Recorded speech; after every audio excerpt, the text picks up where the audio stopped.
The Honourable Leader of the New Democratic Party. Mr. Speaker, last week, physician recruiters from across the country were present for the National Rural and Remote Medicine Program in St. John's to make recruiting pitches to the 600 medical students, residents and family doctors in attendance at the program. Every province and territory was represented there with only one exception, Nova Scotia. And when asked to comment about this, the Nova Scotia Health Authority said the meeting wasn't worth the money. Mr. Speaker, this brings into question, how can it but bring into question, the fundamental competence of the Health Authority's physician recruitment efforts. So I'd like to ask the Premier, how can people put faith in his government's claims to be on top of the doctor shortage file when Nova Scotia is the only province not to show up at a major recruiting event? The Honourable Premier. Mr. Speaker, I want to thank the honourable member for his thoughtful question, Mr. Speaker. The matter of fact is, I am as upset as he is about this very issue. I contacted the Minister of Finance, or Minister of Health, to ensure he reaches out to the Health Authority because it's unacceptable that this province is the only Canadian province not at this time.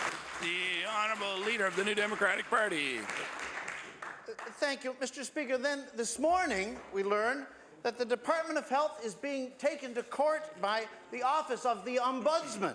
The Ombudsman seeking information related to a complaint about the forcible confinement and neglect of an intellectually disabled person, and the Department of Health is refusing to cooperate with the investigation of the Ombudsman's office, citing privacy concerns and their view that the Ombudsman doesn't have jurisdiction in the matter. So, Mr. Speaker, I'd like to ask the Premier, when his government's Department of Health refuses to cooperate even with the Ombudsman, can the Premier understand why an awful lot of people would then look at the government and the Department of Health and wonder what in the world is going on here?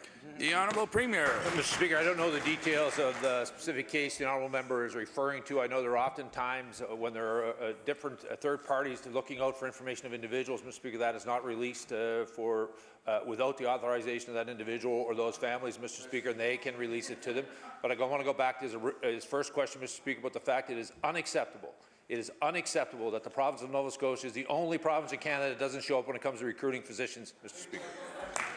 The Honourable Leader of the New Democratic Party on his final supplementary. The government's ongoing handling of health care continues to be baffling and troubling to an awful lot of people. When we look for listening, we get dictation. When we look for openness, we get closed doors. We look for investment, we get penny pinching. So here's the question. What does the Premier say to the hundreds of seniors who are waiting for long-term placement and the thousands of people whose ERs in their communities are closed and the 100,000 people who don't have a family doctor, all of whom are registering a deep disappointment in his government's work on the healthcare file? The Honourable Premier. Thank you, Mr. Speaker. Again, I want to thank the honourable member for his thoughtful question, Mr. Speaker. I want to tell him, Mr. Speaker, we continue to eliminate the home care list across our province. Many seniors are telling us, Mr. Speaker, they want to be able to remain at home as long as possible. We continue to make those investments. Working with our partners around long-term care, we've been able to, Mr. Speaker, cut that wait list in half, Mr. Speaker, in the first Order, mandate. please. The Honourable Premier has the floor. Over again, Mr. Speaker. I want to tell the honourable member, thank him for his very thoughtful question, Mr. Speaker. The fact of the matter is, we continue to invest in home care in every one of our budgets, where seniors tell us they want to receive that investment. Order, please. The Honourable Premier has the floor. Speaker, I want to thank the honourable member for his question, Mr. Speaker, and I want to go back and tell him every budget we've invested in home care, Mr. Speaker, to continue to make sure people receive the care they wanted. We've reduced the long-term care wait list by half, Mr. Speaker, continuing to make for caregivers and, Mr. Speaker, investing in family caregivers who are looking after loved ones at home.